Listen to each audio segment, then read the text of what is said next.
విద్యాశాఖ పనితీరు చూస్తుంటే ప్రసవ వేదనలాగా ఉంది తప్ప గత అనేక సంవత్సరాల నుంచి కౌన్సిలింగ్ అనుభవం ఉన్న విద్యాశాఖ వచ్చే ఆటంకాలను అధిగమించి సరైన రీతిలో బదిలీలు చేసేందుకు ప్రయత్నం మాత్రం జరగడం లేదు.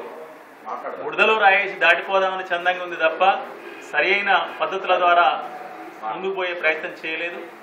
మొన్నటి వరకు ఇద్దరు భార్యాభర్తలు ఇద్దరు ఉద్యోగులు అయితే వాళ్ళకి పాయింట్ ఇస్తామన్నారు.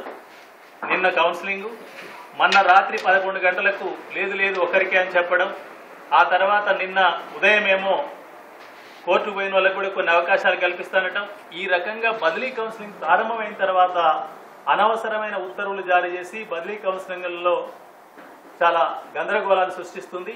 ఇది సరైనది కాదు.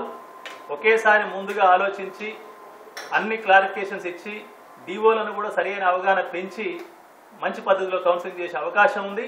ఆ ప్రయత్నం ఇక నుండి చేయాలని చెప్పి రాష్ట్ర విద్యాశాఖను మీ ద్వారా డిమాండ్ చేస్తున్నాం.